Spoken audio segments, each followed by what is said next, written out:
Greetings and welcome to The Thirsty Mage, the podcast pouring honey down their throat to recover from the last 3 episodes. I'm your host, Paige Chamberlain, and this time we're here to talk about games perfect to cozy down and relax by listening to your favourite podcast of angry men screaming about games too, while doing your video game chores. Joining me is a man largely unfamiliar with this cozy genre, David Lloyd. Well, I'm usually one of the angry men screaming, so yes, cozy is not a default setting for me, but I'm feeling pretty cozy not having to host this episode. Well, back in my day, these kinds of games fell under the life simulation genre, and the Wikipedia list was much shorter. It was Yeah. It was The Sims, Now, Animal yeah. Crossing, Harvest Moon, Alter Ego, which is like BitLife's granddaddy, and that was pretty much it. Now it's expanded a lot more, especially with a lot of influence in that, using the cozy term as well to put some games in which I don't think are very cozy sometimes. Put these kind of games in that bracket. Well, I would say at least 50% of the emails I get on a daily basis have the word cozy in it. Oh man, that's it's getting crazy. Getting a bit much. Everyone's it's a bandwagon now, basically. I blame Stardew Valley. Yeah, I know. Who knew? All you had to do was make your own version of a game that didn't release on PC, and then it would be a massive success. I still can't believe how long it took the main series, like the series, Story Seasons is the English term for the series, because basically what happened with Harvest Moon was Natsume was the one doing the English publishing, and then internally Marvelous and that went, we're going to do it ourselves now. And they had the trademark to Harvest Moon, so any games that are Harvest Moon after a new beginning are actually, they're not made by the original parent company. Obviously, most of the staff from the original games have already left, but the actual series is labeled under Story Seasons now.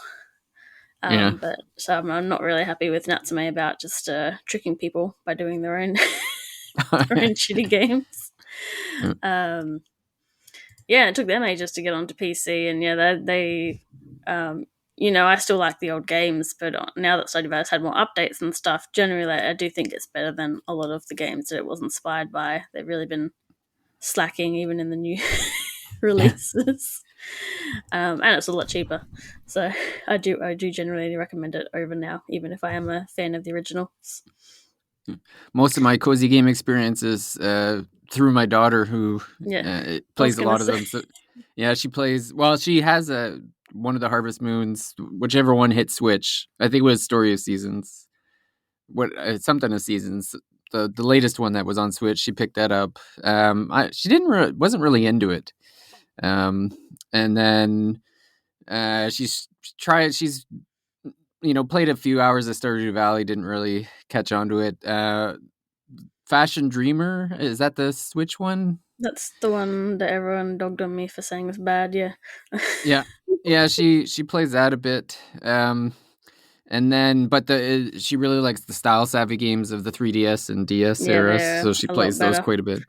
Yeah. And then her latest obsession is House Flipper.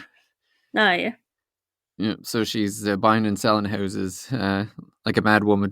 So that's that's what she's up to these days. I guess I'm trying to think of like cozy games that I might have played that you would consider cozy, and I think any farming sims, Animal Crossing. I think the one that probably suits the bill most would be Little Dragon's Cafe. What did you think of that game? I enjoyed it. It was alright. I mean, it is what it is. It wasn't... Because that's actually by one of the original creators of Harvest Moon. Oh, yeah. Because he left the company a while ago. And he... Yeah, Yasushi Wada? We just call him Wada, I think. He left quite a while ago. And honestly, I've been pretty disappointed with the games. No, maybe it's something else. What? Let me check. Yeah, Yashahiro. Yeah, this I don't know why. Yeah, sorry, the side.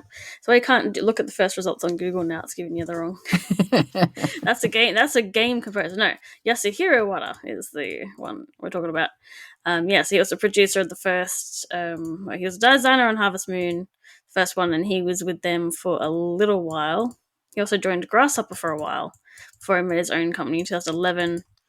But the games he's made since, like Birthday's the Beginning and Little Dragon's Cafe, not so good, I don't think. Well, what's hilarious is that I have the second highest score for Little Dragon's Cafe on Metacritic. Oh yeah, what's the Metacritic for that? Yeah, that was a Nintendo World Report review. So I've they will forever be stuck on a 9 out of 10 for that game. 70 on the Metacritic. Yeah. Oh wow. Some people go to 4. Wow. Yeah. I think I had to order it twice because the first copy just got lost in the mail, and then when I finally got it, I was just like, oh. I think I recently bought it back for $1.50, like digitally, because I'm like, oh well, it can't be too bad. Give it another try, but yeah. I think a lot of it is about expectations. Like I just had zero expectations going into it. I just like, it's just gonna be like so.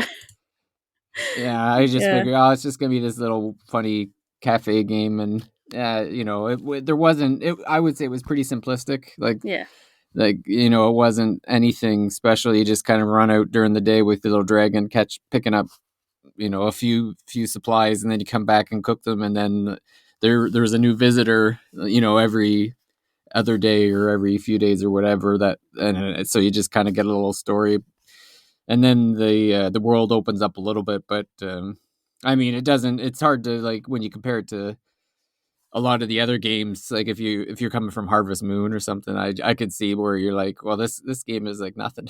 Like, yeah. I could, yeah. Honestly, even more so, like you said, post Stardew Valley, and recently, the label of Cosy, so many, not just farming games, but just these kind of games coming out. And unlike Stardew Valley, they don't seem to have very much heart, or at least not enough, care and design, and actually having. I think there was another one that almost looked like it was going to be a competitor. I think people said Fae Farm, but then the characters were super bland and barely said anything. I didn't pick it up because I didn't like how it looked visually, but yeah, I'm glad I didn't. I feel bad that I missed the boat on talking about cozy games, because that was sort of my thing. In terms, maybe making things, like YouTube channel, all that stuff, be more popular. But I'm also kind of glad I didn't, because then I don't have to be talking up some really awful games.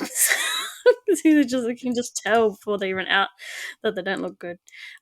That said, these games I've been playing, they're pretty good, or at least enough that I'm playing them on a daily basis. I suppose one difference is that they're a little more live servicey. So most recent release, sort of, is Hello Kitty Island Adventure, which was originally in the Apple Arcade prison and was recently released this January, I think. Something. I was trying to search it up. January 30th. Yeah, January 30th. I did a little bit of homework for this episode. Yes. And it will get a physical in a couple months too, which is nice. I just wasn't going to be bothered waiting. I don't normally spend too much on digital-only games, but so this one is a lot of people are comparing it to Animal Crossing, and I think it's like a little bit like that, and a little bit like Breath of the Wild. So the game starts with you and some Sanrio characters, which is the brand that owns Hello Kitty and a bunch of these other guys, where they literally exist to make merch, like their characters first before their anime or games or anything else. And the cake machine malfunctions, so we all have to jump off the plane with balloons. And we land on this abandoned theme park, and you find out the mystery of the island. Like, why is it abandoned? What are these little squid-looking guys? And trying to get people settled in to the resort. And so it definitely has the mobile design aspect, because it was originally on, for iPads and that. I don't know how honestly, like some of these games, I'm like, I don't know how you'd play it with the touch controls, honestly, like jumping and that. And one thing a lot of people were disappointed by is the sort of gatekeeping. So like a lot of these kind of games, you give characters gifts and it levels up the friendship, and in this one, different friendship levels up, unlock different quests, different recipes, things like that. But you can only give 3 gifts a day unless you have the special item to do it, and that's real-time days. So it's like Animal Crossing in terms of things are locked off by real-time days, but the day-night cycle isn't actually tied to that. And so can you cheese it by changing? Have you tried changing your? Yeah. One of the first messages you get in the game was "Don't time travel in this game because you will bust the save. You won't be able to play multiplayer, and you won't be able to. None of the events will load because it does have seasonal events. They thought ahead. Right now, we've got the Valentine's event and a Chinese New Year event going on. So different furniture. So it's like you do. So for those events, they're pretty basic. Like each day I catch a love bug, I put it in to turn to a chrysalis, and I get to exchange for this year's furniture. But then the shops currently, while that's event on, are selling the last year's or I think it's only a year and a half old on a arcade, so I think it's just last year's. But yeah, the previous events stuff. So, this year for the Chinese New Year stuff, I'm buying the snake stuff, but at this, exchanging the event items for the snake stuff, and at the store I can exchange for the dragon stuff. So I've just at one of the guest cabins via that. It also, the actual gameplay is sort of a lot of crafting, a lot of like there are resources to pick up and they regen every day unless again, there's another item you can hold so many of that refreshes the whole island. There's fishing. I don't really like the fishing, but yeah, a lot of crafting, and then you want to craft to make the gifts because you make better gifts. And each person you give a gift, they will give you a certain item. So Pom Pom Purin gives you bananas. One guy gives you thread, and you need thread's one of the things you can use to craft fabric. So it's important to try and give them the best gifts you can. But then you're also falling between people want certain items for quests. Like you might have a quest to just make a certain amount of things, make certain recipes. Like there's so it's like crafting, and there's cooking, which is like same thing but different ingredients. And then there's a lot of exploration, which I really like. I think in both these games I'm going to talk about, I really like exploring. And this one is where the Breath of the Wild inspiration comes in, because you have a stamina system down to the stamina wheel and collecting pieces. Like you craft a stamina apple to get another wheel. And so you can climb up mountains, and you've got a little glider with your balloons. I think one thing that throws me off between, I'm going to talk about Infinity Nikki in a little bit, is that so in Hello Kitty you can climb, in Infinity Nikki you can't. In Hello Kitty you can swim, in Infinity Nikki you can't. In Infinity Nikki you can double jump, and you can't double jump in Hello Kitty. So it's been throwing me off when I'm going between the two games. So like I can't get up the mountains like I can in this one. And there's also some mini dungeons. Like you'll go in and there's these little shrines, and they will have mostly simple puzzles. I think there's one that took me a while, and then like another I've left back for later. For mostly it's it's sort of I think one of the ones where technically that maybe the intended age is more like pre-teen, early teen, because it's it's talking wise you need to reading, sorry, like you need to be able to read, so it's not for really little girls, but and it might not be. I mean, it is to me because I like I'm used to this kind of games, but it could be less engaging because of how the puzzles and that stuff isn't too hard. So for older people, it could turn them off that way. But that's like some of these games where it's like the audience might technically skew older, but they've, because of the branding or whatever, they've kept it all completely family friendly so that it is as many people can access it as possible. And yeah, so it's just a nice big island. I think one of the other things is that once you level up friendship, the animals can follow characters can follow you around, and they have different abilities that also level up as you level up their friendship. So Pachacho, I usually have him tagging me around because that makes me walk faster. There's even a potion system to like temporarily give you boosts, like you craft a potion, so even that looks like Breath of the Wild. But I can't drink the speed walking potion while I have the speed walking buddy, so I can't I can't double up and go ultra fast, which I guess is good because Switch performance wise, it's like it hiccups every so often. You just like a stop and then go. And that's how you'll find out if you have Joy-Con drift playing this game, because if it hiccups, then and your character keeps like running off to the side, then that's like, oh, this Joy-Con's stuffed. Whereas like I switch controllers and then it's not happening. So that's, yeah, mostly now it's just sort of, I did finish the sort of original story in like a week. I think I spoiled myself over it by like one day because I was like, oh, this character's in the game, but I'm not up to him. And he's like, well, what does he do? And I looked it up and I'm like, ah, spoiled. um, but they, they are working on the game, so there is a bit more. Like I have more quests to do now. Like I've that same day I found a new area, so now I can grow flowers, and that's like a whole new thing I can do. One thing I find annoying compared to Animal Crossing is there's no money system. It's all like trading. So in order to craft furniture, I need a lot of wood. I need a lot of iron. I need dyes, which I've only just figured out how to actually get the colors I want. Thankfully, because I was like, I can't get these limited time items. Yeah, so it's like, you need to exchange these particular items for it, not just like, I kind of wish there was just like a money. I think I prefer just having the money, like Animal Crossing does. So I was sort of like a bit tame on it when I first started, and I got into it. Now it is sort of more like I'm just logging in, doing what I can. Like some days I could like blast through and do like, spend quite a few hours on it before I've gotten stopped, and then now I've done most of the exploring for the most part. There's even like there's little things like one of the collectibles is Gudetama. He's like a lazy egg samurai character. So there's lots of just little figures of him everywhere throughout the island, and you take a picture and it disappears. And so then I've gotten some Gudetama clothes by every 12, however I get a reward. And there's lots of treasure chests, and there's a bunch you found, and I'm only just got the method to unlock those chests. Also, thankfully, I now have the pickaxe and I can destroy the previously opened treasure chests because it's kind of annoying going, and then it's like you already opened it. So, so I think a lot of my problems do eventually get fixed as you progress through the game. Like initially, you craft a mermaid outfit so you can swim underwater, but you have to put it on and off each time.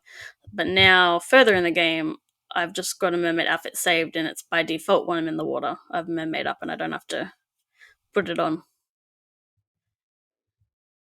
But yeah, it's quite fun. The one thing I think some other people had was, is it worth buying the whole game? Because Australian dollars it's 60, I think American it's 40 for just the base version. Moly. Yeah, whereas the Apple Arcade, or you can just play it via the Apple Arcade subscription. Personally, which is like $7-8. Yeah. Personally, I just want to play it on my Switch. I don't have an iPad. I don't have iDevices. But, I did sort of play through the whole main first campaign in like a week, So if you want, and I'm usually a person who is generally sort of satisfied with, beating the game and being done, whereas this one, at least there's some, events going on to go for. There's like a little bit more that I have, to go through, but I could see for certain people this subscription would be the way to go. But if you do want to play it on other devices, then I guess you just have to buy it. You can't really. Yeah. Well, it was 2023's Mobile Game of the Year, apparently. Oh, wow. I will say, I think there's another game compare Animal Crossing and that too is Disney Dreamlight Valley, which I haven't really played. I will say that unlike that's my daughter. Games, that was a big one for my daughter too.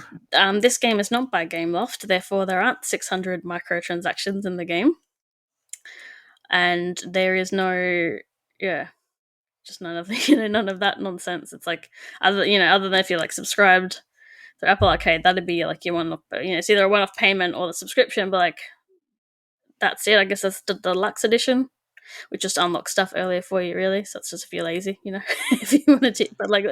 But it's and the content, they're still planning on adding more content to the game, and they're not unlike Disney Dreamlight Valley, where they said, oh no, it's totally going to be free for people who bought the game by this date, and then they go, psych, you've got to pay extra. I don't think they're going to get away with doing that. They have said on the Discord there are certain things contractually they're obligated to keep all versions of the game the same and things like that. So well, I have a vendetta against Disney Dreamlight Valley because my daughter begged me for a week to buy this $15 castle, and so she got it. She might have played it for 3 more days and hasn't opened it since. So I'm like, $15. Down See, the toilet. this is Disney owes me $15. This is the downside. When I was a kid, we were playing stuff like Habbo and that, and we asked for the membership to be able to have the cool hair and the cool furniture. And then immediately, credits for our game, and then immediately my little brother gets scammed, and it's like, well, better to learn you can get scammed over $10 rather than when you're an adult and it be several $100. Kids got to I'm learn still these from the days. generation where I got a game on my birthday, and I had to wait 10 more months for my next for Christmas for my next game. So whatever I got on my birthday better have been a really good game. I'm not sure. Mine was mostly I guess because my parents played themselves too, so they would buy games like every so often. Like it's not like now where I just buy whatever one I want when it comes out, but it would. So I wasn't keeping up with games. Like I didn't know the news about things like that. But it was like every so often, like I'd get into The Sims and like they'd take me to the store and pick out a game or something. Or like how I even got into Harvest Moon was actually some like secondhand furniture store, and I saw A Wonderful Life on the GameCube. I just had a handful of games there, and I'm like, oh, like it was like $10, and I'm like, oh, this looks like a game for little kids. And I started playing it, and I'm like about 10 years old. I'm like, this is definitely not a game for little kids. There's budgeting and stuff in this game. So I did. I think I got them a little more often, but like it still wasn't like I wasn't knowing what was coming out. I wasn't like going into the game shop more than maybe a couple times a year. So I guess. Well, and now look at our specifically our kids. Like the amount of games that they have at their disposal is just it's unreal. Like a 10-year-old David would lose his mind if he realized how many games he could have been playing back then. Yeah. Yeah, maybe it's a good thing you didn't know about. I'm like, them. Like I got 4 games, guys, and then my son's got like 10,000 games that he would be playing right now. It's ridiculous. But why pay for games when you can just download them for free? Asterisks. Yeah. So, I really like Gotcha. Gotcha. One thing I liked was Nintendo when they were doing some of these games. They were calling them free to start games, which was very funny. Man. Like it's free, but like you gotta pay for it after a little bit. Like you're not gonna get very far. Yeah, I thought that was the funniest of some of the terminology. But yes, I've also been playing Infinity Nikki on the PS5. I think it's also on PC and mobile devices. Yep. It's very funny. One of the things in the game you can do is take pictures, and so people can upload pictures, and then it appears like an hourglass, and you can look at someone's photo in that exact spot, and then you'll see the mobile player's picture, and you're like, oh, like all the flowers are gone. Like it's just they have like done an optimization patch, but it's like, oh, it looks so bad. Yeah, I can't imagine there's too much going on in the. Like it's funny when you think of like how powerful our phones are, but I mean they can only do so much before they overheat and stuff, like unless you have an ROG phone or something, Yeah.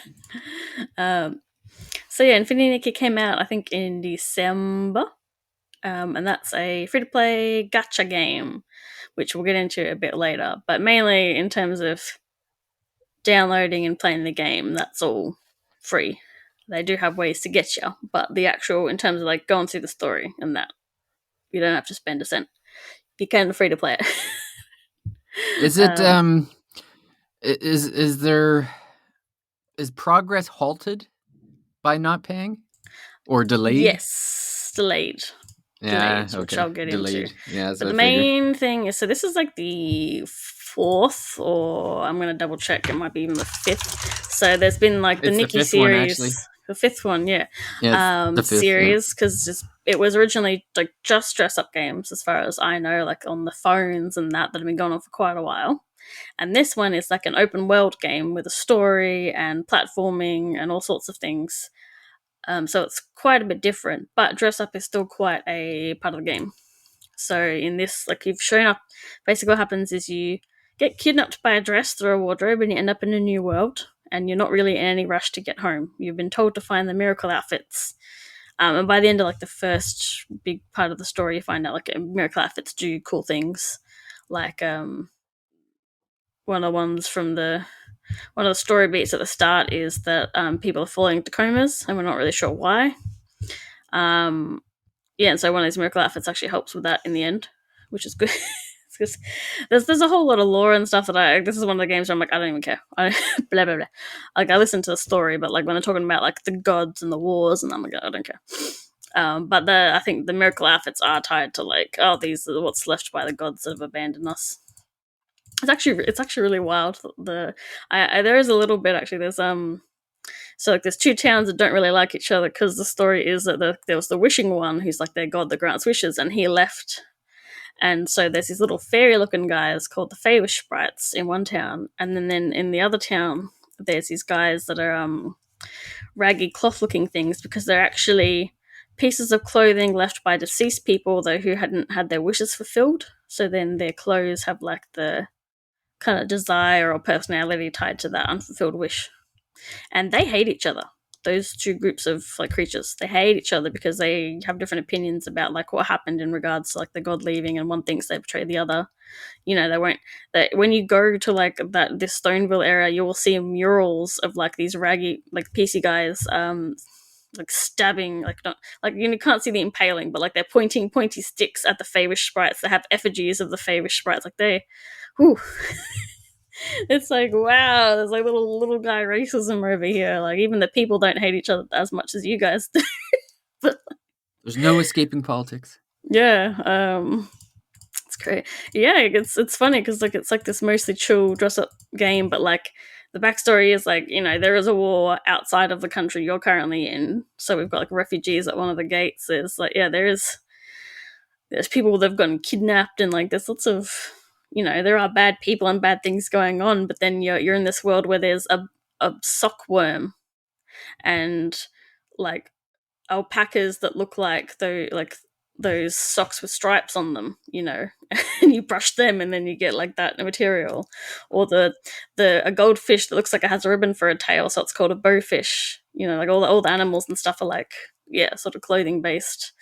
The one of the daily ones was a bull, and I'm forgetting it, but it makes like, I'm just gonna look up what it's called because I'm trying to remember, and I'm like, bull in Infinity, Nikki. What item he gives you? Bull K felt. Yeah, so it's called the Bull K and he's like in this ring, and it's like flowers are making the sort of like wrestling ring, and even the like matador music starts playing because he's like a daily chore you can do, where he's got some bugs on his head, so you catch the bugs and then you can brush them. So yeah, the gameplay is like you follow through a story, and then it's got I say it's sort of, it does have obviously Breath of the Wild inspiration as well, but you don't have the climbing system and you can't swim, which really throws me off. But they do have a lot of one of the main collectibles in this game is called Whim Stars, which reminds me very much of actual Mario Odyssey, because some of them are just you go up to this high place and then you get the star. Other ones, it's like you stomp on it and then you've got to chase it. Some of the chasey ones are awful. Some are puzzles, like you've got to find the one star-shaped item in a area that it shows you. So that can be pretty fun to get, and like it very much does feel like getting a star in a Mario game. Whereas then there's also I think they're called curios, where you go in, like they pop up these squares and they pop up into a gate and you go through, and then it's a little puzzle room. So that's very much like sort of Breath of the Wild inspiration, I'd say. Someone did say actually that someone who worked, there we go, Kentaro Tominaga, a former Breath of the Wild director, is said to have worked on the game from Kyoto. So there is, yeah. So yeah, they did. There you go. Yeah.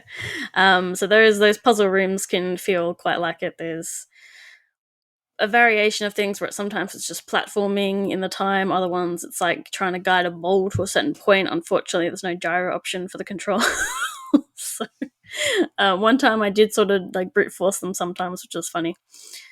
And yeah, so you've got so you've got a bit of that. Like so I did a lot of exploring at the start. There's also caves, which I really like. So you go in. The combat is quite simple. You basically have a projectile attack, and that's pretty much it. And sometimes you got to pay attention to like the slope you're on and like jumping and stuff to try and actually hit them, because otherwise it's not going to make contact with. And as you progress in the game, you can unlock different perfumes. So like I was mostly using one that let me like spam the projectile shot without any cooldown until recently, where I got one that does more of a vertical slice, so I can more easily get the guys in the air. So like that's all pretty simple. I think there was only like one time where the combat was a problem because like it was like a story one, and they just like threw a bunch on me at once, and I was like, whoa! I actually nearly died for once in this game. And there are bosses as well. They're all quite basic, sort of 3 strikes or more thing. I think one of the newest ones that got added, I was like, oh, that was over quite quickly. It's like, sort of wait, like some of them are wait just avoid and like hit them when they're open. One was very Mario like. It was like a bird, and then it'll drop platforms, and you've got to jump on the platforms to get on its head and ground pound. You even have a ground pound like Mario. So um and yeah, so there's that. There's also dungeons. A lot of the so dungeons you go through in the story, and then I could go back through them throughout the day because I don't know why some of the dungeons it's like the enemy is there every time you go back, and some they were only there the first time, and now it's back to normal. So I go through some of them to get money each day because like the regular money like old bling is you need that for a lot of stuff. So like do that as my little daily chores. But the dungeons are pretty cool too. Some of them are quite short. Like one's really fun because one area you go to further in the game is your shrinking ability. So you've shrunk down as you've got a little cat buddy named Momo, and so you're riding on the back of him because you actually got shrunk too much, and so he's the one doing all the jumping and everything. And the dungeon for that one's really cool because it's like a makeup factory. So you've just got these giant bottles and this liquid in the ground, and like it looks really nice because there's like Art Nouveau like styles on it, prints on the wall, and I really like going through that one. And like yeah, they're pretty fun. And there's like the first one you do is like a froggy power plant, and there's like fish that are attacking, so you've got to jump through and dodge the bubbles, which is when I learnt that sometimes the default jump is better than because you've got a floating ability. Like so, like at the start of the game, you'll craft these outfits and equip them, so you have ability outfits, and some activate by default, like you're attacking and you're floating, whereas others you have to switch to in the menu. And so sometimes the default jump is better than doing the floating. Is the floating like Princess Peach from Super Mario 2? It's just sort of like you're up and then you're down, like you're going down the whole time. It's not like I don't know. Peach is a bit more horizontal. She can stay, which is more just because you can down. Jump up and you can kind of go horizontal a little bit before you fall and stuff. Yeah. So, yeah. Although I do hope I kind of want it to come on Switch 2. Not that I want to like play it on that, but like then maybe we could get a Princess Peach outfit or something. Because something they added to the paid store was an umbrella, like a parasol. Everyone's like, "Oh my god, it's like Princess Peach!" And like, imagine if they made us a Princess Peach floating outfit. That'd be crazy. So you've got you get a fishing outfit. So you've got so whenever you go to do these actions, you actually have to put it in the menu and then just press it'll be one button to use the ability, but you've got to have that one on, and then it'll change you into it whenever you do it. Which can actually kind of annoying because I've like made an outfit that I'm wearing, and then I basically don't see it during my daily play because I'm just between the floating outfit and the attacking outfit the whole time. And so there's a lot of it's a lot of crafting, a lot of picking up and gathering stuff. So it's sorry. Yeah. So it's not like Final Fantasy 14 where you can make certain armor look like something else. No. I can't remember what the term for that was called. I think just transmogging is usually what it's called in most games. Yeah. There is a thing where certain outfits have a separate colorway, so you need to craft the outfit twice or something else like that, and then you can use the other colorway. But yeah, you can't customize the ability outfits beyond those colorways, which is very annoying. What they do, because it's a gacha game, is that they will on the gacha banners. So I don't know if we've really talked about gacha game much, but like gacha is from gachapon, which is these they're mostly in Japan, but there's similar machines even in the past before, like these particular the ones we would have had in the West, where you put some money in and then a bowl with a toy comes out.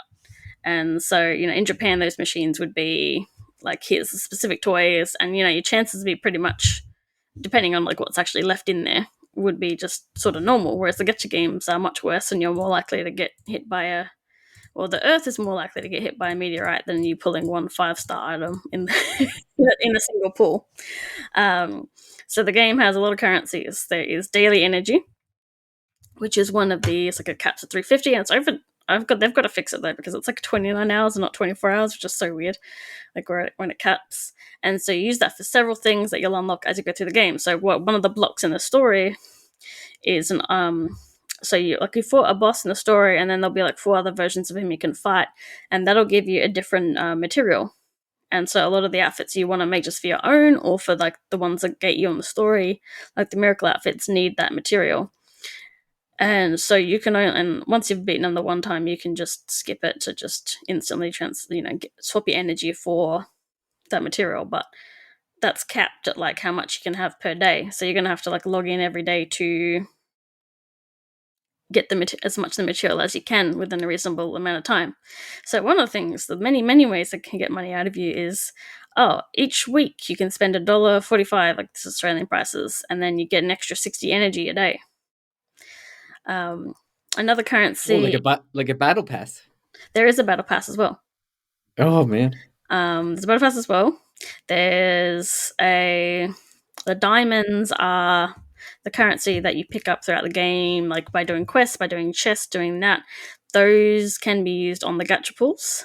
They are equivalent to the same amount of like the paid, like if you spent money, currency called Stellarite. Like in terms of turning them into the crystals to pull with, they're like equal value. So you've got like those 3, things. But they also have the paid store, which is I think where a lot of people stop being free to play. Is that maybe they don't want to do the subscription type things. Like there's also a monthly. There's a battle pass. There's another monthly thing where you get 90 diamonds, but you have to log in every day. And one pool is 120 diamonds. So I think it would be so like every 2 days you get like 1.5 pools if you've subscribed to that, but you got to pay for it. There's those are the main 3 things, and then you've got the gacha system, and you've also got the paid store, where I've looked at some things and gone, that's cute, and then I translate how much money I need to spend, and they go, I'm not spending $30 on a fictional dress, on a pretend video game dress. Yep. The $9 ones I have sometimes, but like that's about my limit for like cosmetic items. And they have done some more sketchy things, like in the game you can have a bicycle, and then you had to like rent them, and then when you pulled one out you had to like, they did update the game, so now you can actually ride them pretty much anywhere, which is good. But it was like, the rent wise, it was, they'd stay where they were unless you were at another station to rent them. So what I used to do was I would leave it at one spot, like near the nearest like quick travel point, and then I would travel to the bull and fight him, like, and then fight him, pet him. Sorry, it is an arena though, so I forget. And then come back and then do that area where there's a lot of enemies to get some money each day. But they added a paid bike that you can summon at any time. So obviously I got that. One nice thing they did do was that this time for the latest event, some of the store item outfits you could actually buy with the diamonds, which is the currency you can earn through paying the game. So that, and they do like some nice things. Like they definitely are, like the game is designed to sucker the money out of you as much as it can. But they do give us some totally free outfits as well. Like there's ones where you just got to play the game, which are like unlock it during the event date, or just log in during this time. And we've got some cute ones, very nice ones, which is good. And the dress up system in this game is also based on, like, it's pieces. So when it comes to the gacha system, you're not like, say, like other gacha games where it's like, you're going for the character and then you're just getting extra weapons or whatever. Like this is like you are getting the individual pieces of the item. So like an outfit might need 10 pieces, so you need to pull the 5-star like 10 times to get the whole outfit. And one extra sketchy thing they've done is that, so they've made the ability outfits sometimes in the gacha. It's like you've got the base one, but for example, like the float, one of the previous banners, there was a floating ability, which is actually better than the base one. But you've got it's a 5-star out through the gacha system. Oh jeez. As I got off track when I was talking about gacha game. So a gacha game versus an actual gachapon is like it's digital. It's like the chances are like 1% or less even. It's not like a finite thing. Like you can keep getting the same thing because it's not actually physical where you're going to run out of that thing. They do have like a pity system where it's like every 10 pulls you'll get one 5-star piece. So like you need to do like up to 200 pulls to get like a full outfit you want. Oh god. It reminds me a lot of Pokemon cards, like the Pokemon Pocket game, where it's like you're all you're doing is just like opening packs all day long, and like there's like you said with the amount of like percentage of like, oh well, there's this, it's like 90% you'll get a 1-star, and 85% that the second card will be a 2-star, and then 0.001% you'll get an EX, and it's like, oh come on. I can't imagine. So that's why they like, they get you with the monthly pass, and that way you're like, oh, at least I'll get 30 pulls over a month or something. Whereas like if I directly translate, 200 pulls into how much money it would cost to definitely get that outfit, I'm like, I cannot imagine spending like over nearly $60 to get a pretend dress when I could buy a real dress with that much. It wouldn't be as pretty, but like it would be actually real. Yeah, I was gonna say, you could wear it though. Yeah, the actual rate of like spending money directly into the gacha is like, oh, that's crazy. No way. You can get me the other ways, but you can't get me that way. I don't have that kind of money. You know what's funny is this almost seems like I wonder, because I'm sure when they were developing the game, NFTs were probably like starting to come into vogue, and I can just imagine them having like NFT versions of outfits, like, oh, you'll be the only person with, or you got you're the first one, or the first 100 or whatever to get. Here's your digital token, blah blah blah. Like those, like the NFT stuff, just like completely cratered. Thank goodness. But I could see a game like this is kind of like prime. Like if I was gonna pull an NFT game out, this seems like it would have been the perfect fit for one. So well, I don't know then, because NFTs are supposed to be, quote unquote unique things, and you're not custom drawing a new dress for each person. It's the same one they're trying to get, be a bit more effort, really.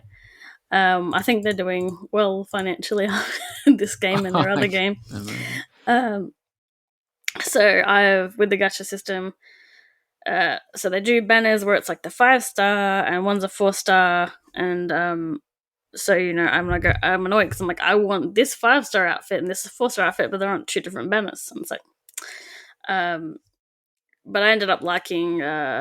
So I pulled for the most recent 5-star banner, and I eventually, like, I was scraping the game because I'd like sort of completed the new event, the new story quests and stuff. So I'm like, where are mini games I haven't played? Where are just trying to get the diamonds out of whatever I haven't done in the game to try and complete the whole outfit.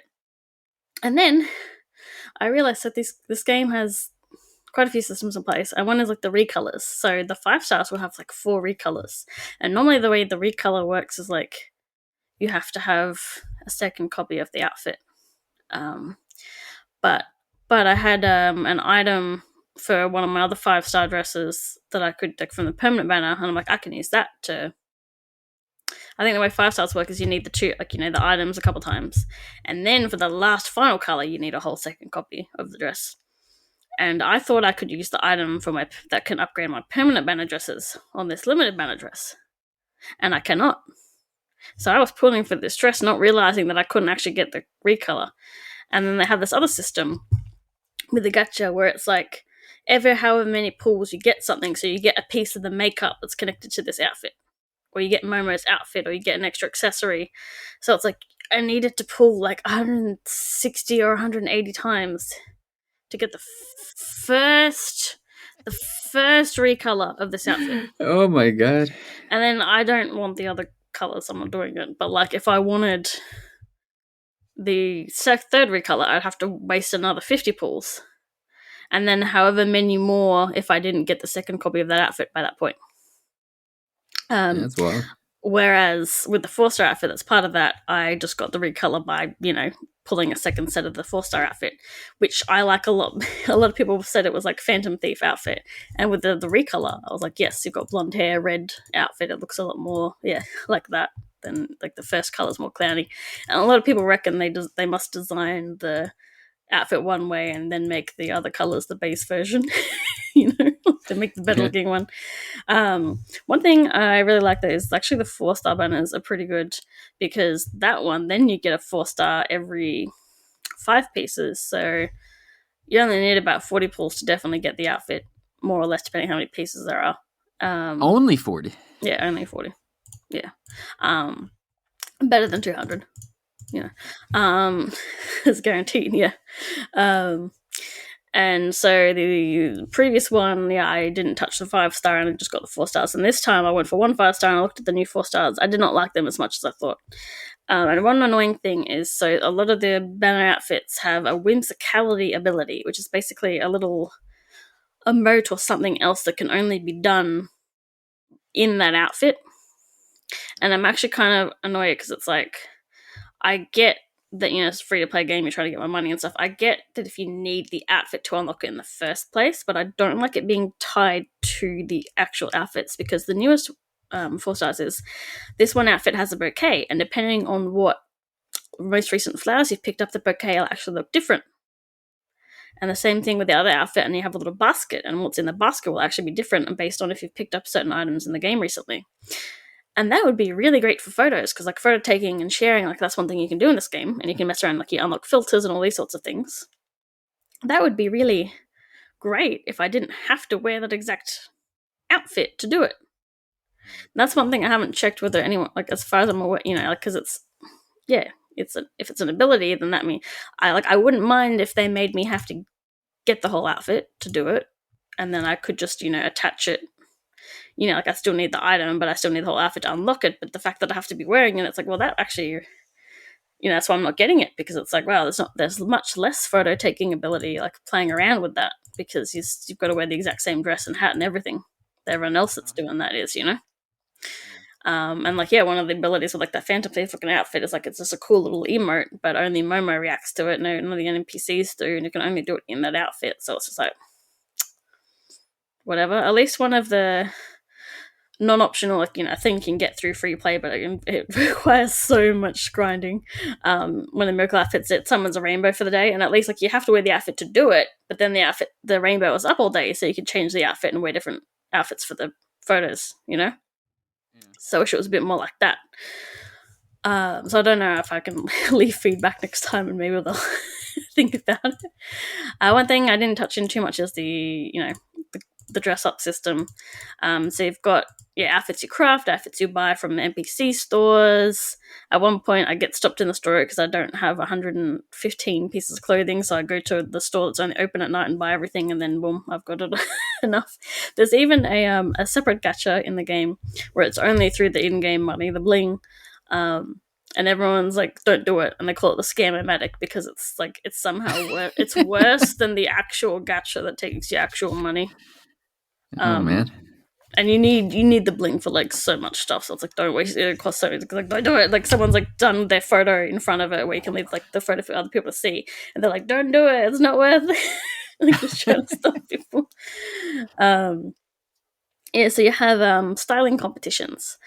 And this is all based on themes and stuff, so like unfortunately now that they've added the optimization point, I just do that and like pass it or don't pass it. I don't as much as I would like a game where it tells me to dress up as a sexy farmer and then I make the outfit myself, the way the game scores things, I'm not going to pass, probably. Yeah. So it's you're just wearing a hideous mishmash to pass the battle, and then you can go fight the other person.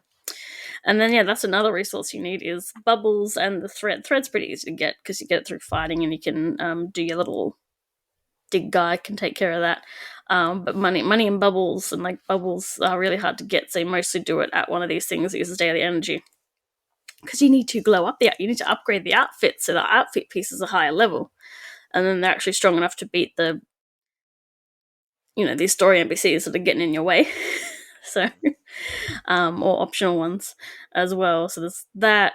Then there's the max glow up where you need to actually recycle extra pieces of clothing. So that's to use the other gacha systems is like the only real good way to get those colored bubbles that are tied to the different, like there's different themes, like primary themes like elegant, sexy, sweet, fresh, some other ones, and then there's like sub themes.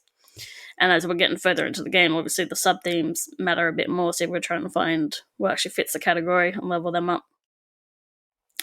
And then there's this other thing called Eureka, which are these just little like head, arms, and like feet things, which are just little cosmetic things. It can make it look like you're stepping in a puddle, or you've got bubbles behind you, or you've got like hand wings. Like I don't really wear them actually, but I upgrade them and max them out because they can often what carries me over the edge for the fashion, like the style offs. Is like they are just like extra points at the end, and so sometimes they're what drags me to actually passing it rather than the clothes.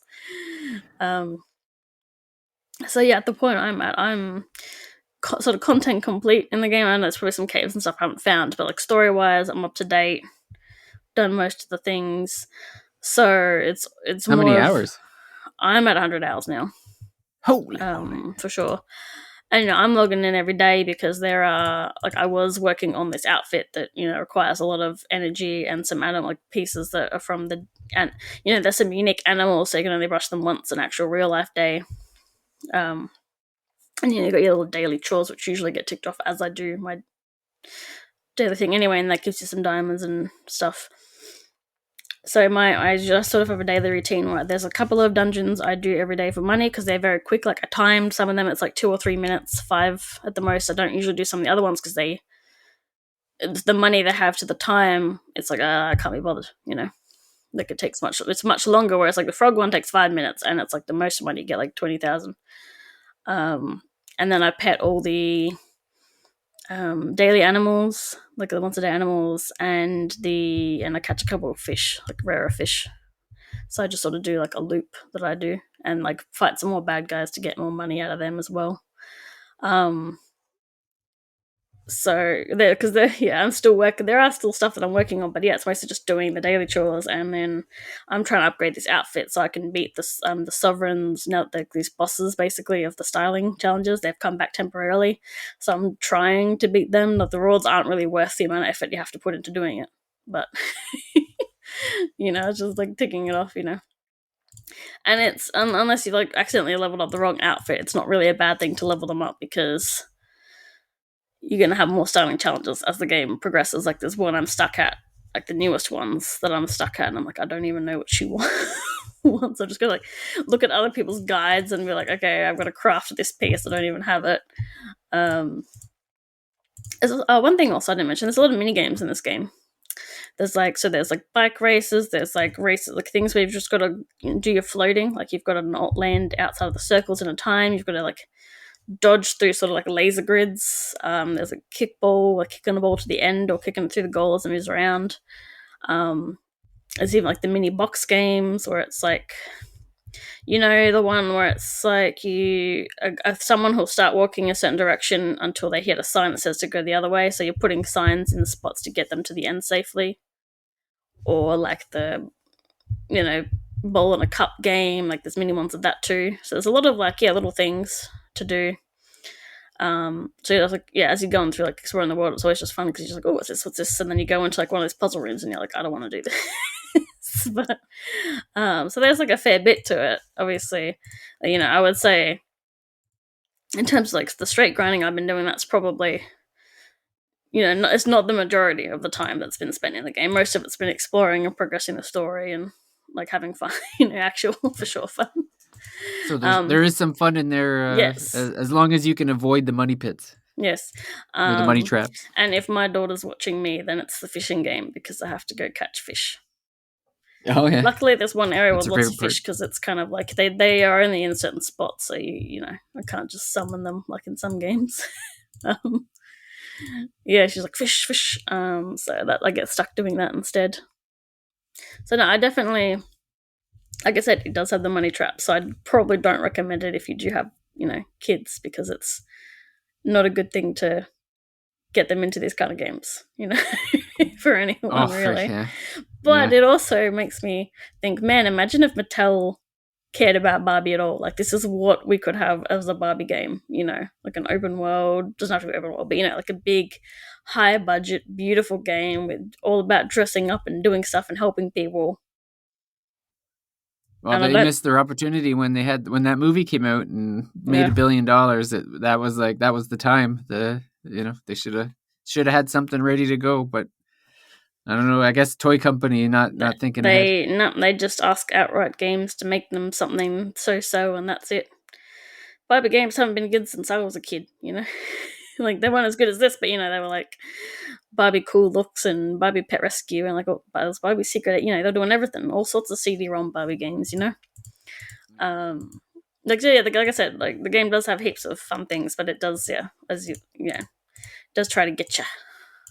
And once you've and that's the same when this is a game that's only been out for a few months. It's a live service game that's getting updated, so obviously, I'm hitting I've done most of the things I can do in this game. And I'm just logging in to work on other outfits and collecting pieces because, like, I don't know, I might need 200 of these sock guys, like I unlocked an outfit for, like, I haven't been achievement hunting like some people have, because like little achievements give you tiny rewards as well. But I think I finally caught 500 fish and I've unlocked a new outfit designed to make for Momo where you make him cloaks. And it's like, one of them, not that one, may be different one. It wanted like 100 of the jumping like scallops, and apparently I only had 70, so I had to put on the tracker across the map, and I got those within like 10 minutes pretty quickly to finish it. So, another weird thing is like you've got a skill tree. And that's what the Wim Stars are spent on, plus money as well, because it can't just be the Wim Stars. And that'll upgrade various things like getting higher quality material, or even allowing you to get the sub material called Essence, which is what you need for like some of these later later in the story. And one of the miracle outfit I grinded for, I don't believe it was actually story necessary because we've got more story content and you didn't require us to make it, but a lot of people just, they're just doing it anyway because it requires a lot of, several weeks of playing the game. Like not the whole time, but logging in each day to get your materials or whatever, as much as you can, to actually make it. And then once I made it, I was like, it unlocked Momo's outfit for it. I'm like, no, I have to. It only took like another day or two to get his stuff, but I was like, come on, why didn't you have that there in the first place, like the matching outfit? But like, it is fun. Lots of exploring. I really love that it has caves because like that's one thing I really liked about, I think, Tears of the Kingdom. They're not quite as good as that because, like I said, the combat's pretty basic, but some of them have their own sort of mini puzzles or like a little bit of platforming or what have you. And it's pretty generous. Sorry, it's pretty generous. Sorry. No, go ahead. Like I said, there's no climbing, but like it's somewhat generous with like whether you land on certain things. Like she can sort of catch it with her foot and go up with her leg, which is good because you were gonna say? Yeah, I was just gonna say, as a live service game, the fact that it's still running a week after release means that it must be successful. Yeah, that's it. Like, I don't think this one's in danger of disappearing anytime soon. Anyway, like we're still waiting on. Apparently, we're gonna get player housing soon. That'll be a whole nother drain, and I'm sure they'll put furniture in the paid store and furniture in the gacha system or something. I'm more than positive that'll happen. I can just imagine, like, here's a couch. It's only $9.99. Oh, you wanted TV for that couch? Oh, and that's another $9.99. Yeah, and one thing I guess I'm not super involved in the story, but one thing I'm worried about, like, this game's sort of following, like, in terms of the gacha system at least, and being sort of open world collecting and stuff. So like Genshin Impact, and that's a game that's been going for quite a while, and the story is kind of, developing, but stuff doesn't often get resolved because it's a live service game that's still going. So they're like, as opposed to, I say, maybe an MMO where they are willing to, like, have a big story arc and finish it, and then they finished their whole big one with like Endwalker, and now they're going on to a new one. I'm worried that maybe that. Well, that's the thing. The MMO will do the story and then just make a new story and charge you more. Yeah, Whereas well, this one, like technically, it's not charging you I anything. guess so. What you're saying is, so you haven't found the goddess, then, is what you're saying. You haven't found the goddess in no, I've Infinity not Nikki. found the wishing one. I mean, I think one person who set me on my quest might have been a goddess, but yeah. No, you just solved like the first problem that people had in this one thing, and then we went to the new area in the new update, which was the fireworks aisle, and had a smaller character arc there. That was really fun, actually. The new content. It was really funny too because it was like, you do the bit of a story, and then the guys are really upset. The kids are really upset, and he's like, "I need some time to think to myself." And then it was like, "Wait 2 days for story to unlock." And if you were like, actually, if you were playing it now, like you wouldn't have to wait. It was just like they were preserving it for a set date for the actual event. So it's really funny because like, oh, he needed like 2 whole actual days to to think about it. You needed to process. But that was actually really fun. That one, the newest thing, it was like the bad guys were getting away in hot air balloons, so you had to sort of chase them. Luckily, they weren't actually going fast because there was a lot of extra, collectibles around about. Yeah. So I was chasing those up first. But so far, like in terms of story content and like having cool dungeon designs and like set pieces like that, that's really fun, and I've been really enjoying that. But yeah, now it's sort of it's like, whoops, I've caught up to the game. Now I've got to play a quite real game now because You gotta wait for the new content now. Yeah, basically. Yeah. But I'm still occasionally finding something and being like, how did I not see that before? Like, what I just went slightly to the right, and there's a treasure chest and some of the other collectibles. I was like, but yeah, I think that's what I have to be careful of is like making these 2 games kind of a chore now. Like I'm living off of like the server reset for Infinity Nikki, and my time zone is 10 p.m. The server reset for Hello Kitty is 6 p.m. So I'm sort of like either waiting all day or doing it in the next day, but before that time. So like this morning I did Infinity Nikki because like sometimes I'm like, I don't want to stay up till 10 p.m. and then do 40 minutes of gameplay. Maybe I'll do it at 10 p.m. Completely rescheduling your life around live service games. Yeah. It was really funny. I don't post my kid on the internet at all, like whatsoever, but like I have a really funny video where like she was totally minding her own business, just playing on a bike, and then I turn on Hello Kitty and she just pulls this face and starts making this really angry noise. So I've like got that shot of her and then turn and it's just Hello Kitty on the TV. And like that's what's making her angry. And that was so funny. She was just That's funny. Annoyed that I had the TV, I guess. Or I don't know, maybe she knows which games distract me more from her than others. Yeah. Although she has discovered I can do fishing in that one too, so although she gets bored of that one a bit more because I think it's a bit slower than the fishing in Infinity Nikki. So, yeah. Well, hopefully she's not telling her therapist 20 years from now about how much she hates Hello Kitty. Yeah. Well, I think she likes watching me play Infinity Nikki because there's also like the animals, so she'll be like moo when I get to the bull every day. Oh yeah. Or calling the swans ducks, so it's not so bad. But yeah, I think I have to be careful just to not turn these games into chores. Like it's like, I've got to log in, I've got to do my game. Some of these things I'm doing, it's like, well, I don't necessarily have to pedal the animals, but I'm doing it like, just in case, I need 50 of those for the next for a cool outfit that gets good later. And I don't know what the furniture is going to need. That's going to happen in a month or so, I don't know, a few months. Yeah.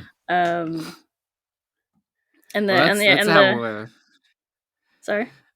I was just say that's how things ended for me with like I'm really not into mobile games at all, but I had to give the Final Fantasy like Brave Exvius a try like back in the day. It was a few years ago now, but is that one of the ones that's dead now? Or? Yeah, it's dead now. So no regrets, but it was basically like I had like a morning routine where I wake up and have breakfast and then I'll play Brave Exvius or however you pronounce it while I'm having my coffee or whatever.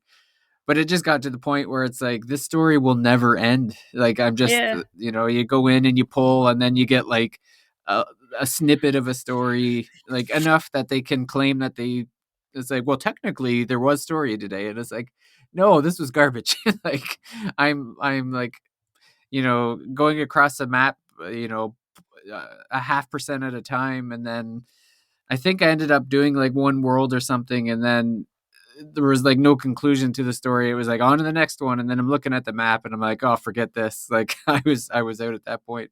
Because, like you said, once it feels like a chore, it like the fun is gone, you know. And I mean, I'm also juggling Animal Crossing Pocket Camp Complete, and that's more of like it has a daily reset time, but it's more of a with the events. It's like a 3 hour cycle. It's like there's a fishing tourney on, so every 3 hours the fish will come back.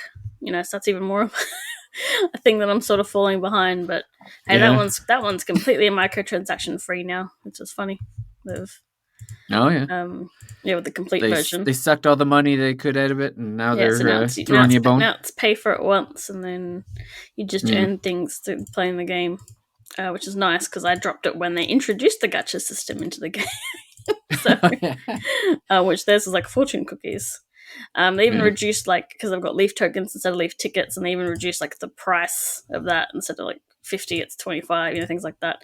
But it's really funny to like they've still got all the spots where they were trying to microtransaction are still there, and it's really funny to see like they're really going to charge you for like, hey, if you want to pass this you could just hand me a few tickets, or hey, you want to grab this last thing instead of spending my resources, hand me a few tickets. Like no. So yeah, I've mostly been juggling those. Well, really, that's the thing in life is there's always someone with their hand out.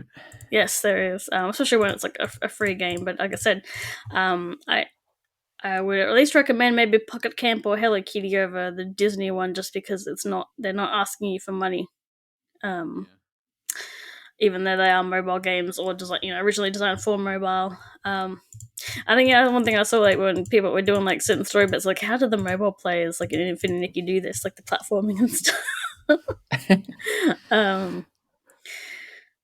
You'd be surprised. Like we've, I'll be playing with my son on Fortnite and stuff, and some of those mobile kids, like you figure, you work with what you got, sort of thing. Yeah. Like, I'm looking at it thinking like, how there's no way I'm going to try to pull off some of this crap on my phone, but if that's all the kid has, like they find a way. Yeah, I'm not really for phone gaming, generally speaking.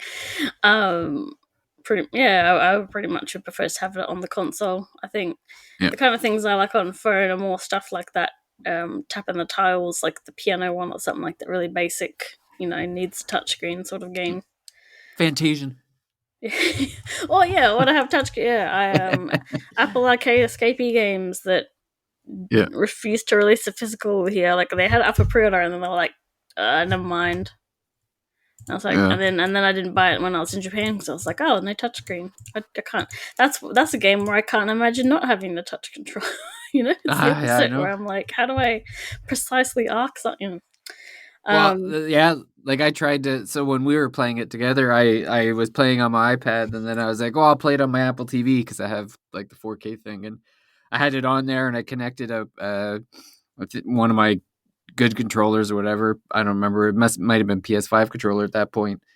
And I just was like, no, like it plays like it looks just as good on that console or whatever you want to say it, but the controls just weren't the same. Like trying to arc them and stuff, it was like, oh, this is taking so much more time than if I had just had my fingers and pointed it at where I needed it to go and stuff. One other thing I forgot about Infinity Nikki is one of the side quests is forced perspective photography.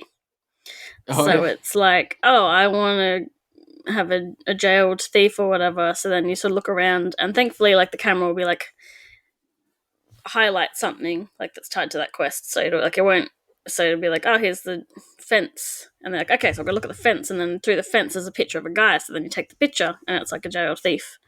And so a lot of people have actually, because of that game, because of the game, have been learning it and applying it throughout the games. Like one photo that was on the Reddit was like, someone had the ocean themed dress on, and then they were standing behind a tap and pulled the camera back so it looked like the water was flowing out of the tap. Oh yeah. Or they're standing in a pile of flowers, so it looks like the pile of flowers is the dress. Yeah. So it's been really fun to see like the game's teaching people something, and then they're actually just doing it for fun, and experimenting with that. I think it's kind of a cooler thing to do in a game as well, because like in real life, forced perspective is a thing, but it's also like you can kind of make it yourself. Yeah. Because you can't, as in the game, you can't physically move these objects to try and create the illusion. So you've got to turn the camera around.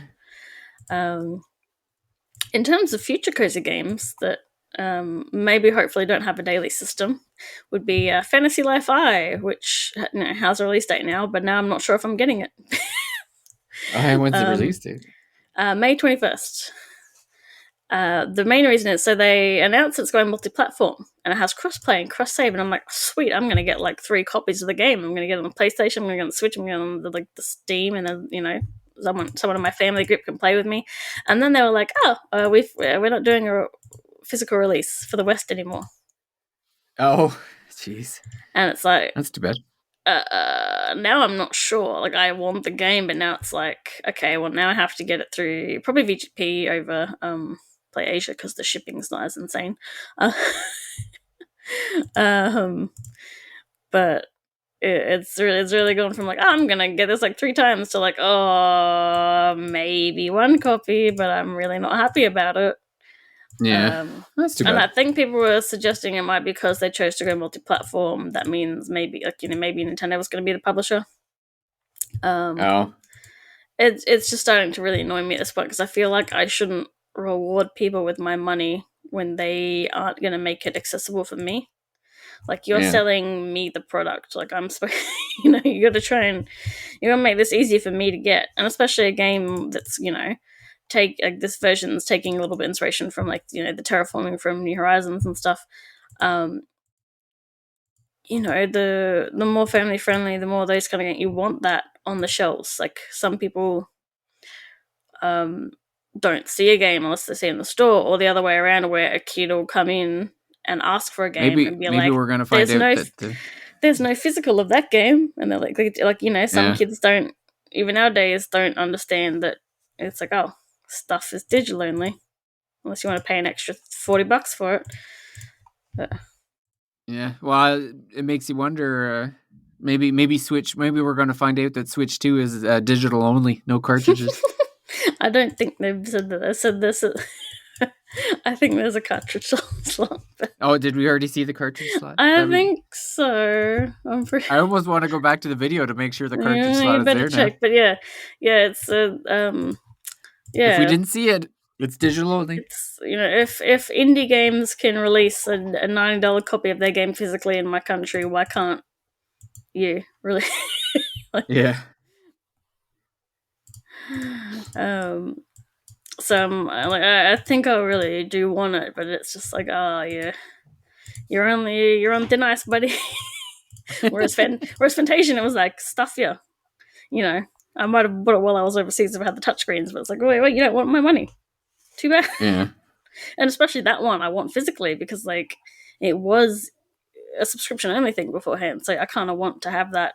I'm not like preserving my games or anything, but I do want, it's like, wait, I think I mentioned. And the thing, sometimes some games I've bought just because they were previously banned in Australia, so then I want the physical, I want the security of actually having it there, Okay, I better say that it looks like the Switch 2 has a cartridge slot. Yeah. So I'll withdraw my prediction of I wouldn't put it past them, but in this case, it looks like they do have a Nintendo is the one that has the most physical sales. Like, I don't know if it's the majority of their sales, but they have the largest It's true. piece of the physical pie. So But Nintendo is also the company that has no issues shooting itself in the foot. Yeah, or like making digital only games limited time release. Yep. Yeah, so I guess for a grown adult that has some self-control, I recommend Infinity Nikki. It's free, but you do have to be they will try to get you. Yeah. And there are paid outfits and bikes and picnic rugs and stuff you might get caught up with. Or otherwise like Hello Kitty, or maybe Pocket Camp over not playing like Disney, because that one's even worse for money grubbing, I think. Well, that doesn't have a gacha, so I don't know, it's like 50-50, But it does make you pay for expansions, so. Yeah. Well, my takeaway from this episode is that because my daughter has little to no self-control, when it comes to this stuff, especially since it's not her money she's spending. I will not be telling her about the Infinity Nikki game. I am. I actually had to put the password back on my PlayStation account because someone nearly bought a $110 game from the store. No, like she didn't know what she's doing. She's just pressing buttons on the controller. Yeah, and I don't think it's a good game. So my brother's, I guess his son is 6 or 7 now, and spent $300 on Minecraft stuff. So. Oh no! Yeah, make sure you've got your passwords on all your purchases, for your consoles or anything else. But then you run into my problem where you have teenagers and they've seen you put the password in. No.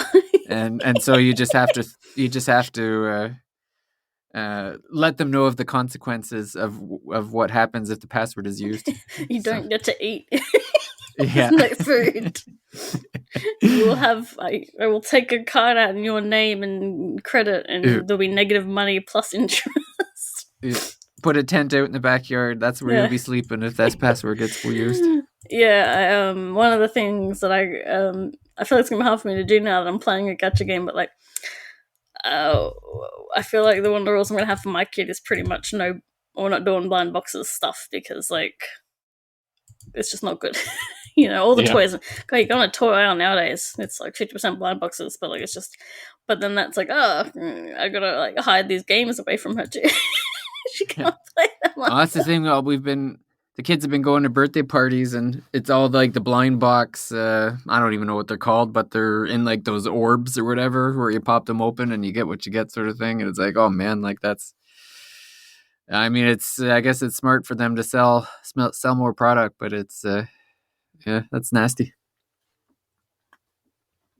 Yeah, I am. But no, it's I think our exception was like while we were in Japan, we did the gachas, but but now she knows what now she knows what they are, and there's like there's some bad ones like the plaza, and we go past it and she's like, and I'm like, no, it's just a bouncy ball in there, that's nothing cool in there, like but yeah, it's not something I want to. No, it's just like it's a proto gambling way, but just it's a no, you don't get what you want, and we wasted money on something you don't want, kind of. Really, that's it. So that'll be the challenge because like Fortnite's not going away. All this battle, like no, this stuff's going away. I mean, I'm not helping by spending. I'm not by spending money in Infinity, Nikki, but. Well, it's the do as they say, not as they do. Yeah, look, other people were the problem before I was. All right. Yeah. Well, it's probably a good spot to wrap things up with the PSA to everyone out there about gacha games. Not even once. Yeah. So, I guess before we end things here, I'll just remind everyone of our Discord channel. I know. We've got one of our Discord members there who's a big Infinity Nikki fan, so I'm sure there'll be some chatting along with it. It's funnily enough, they're also Australian, so maybe this is an Australian thing. I don't know. But there's head out over to our Discord channel if you want to talk about Infinity Nikki or any other RPGs. The easiest way to get there is to go to thethirstymage.com. And at the top of that webpage is the Discord link, and that'll take you right in, and you can have a fun chat with us. Right now we're playing through Dragon Quest III. The might be a little bit late to jump in on the on this I month. Like, I can't catch up now, can I? No, it's good. We're getting near the end. I think we're probably 80 to 80-ish% done at this point. I was playing Infinity Nikki instead of Dragon Quest 3, so that's fair. But yeah, I'm sure there'll be in a few weeks once we finish up DQ3, we'll be on to the next one. So now's a good time to get in so that you can get in on the voting for that one. But I guess you can also, if you're listening to this on a podcast, whatever you're listening to, feel free to leave us a comment about the games as well, if you have any thoughts on that, or to leave a rating or so. And I guess we'll wrap it up there, and want to thank Paige for I've always been curious of Infinity Nikki, so now I feel like know much more about it. And yeah, so I guess we'll go from there. And I just want to thank everyone for listening, and we'll see everyone out at the next Thirsty Mage. Bye.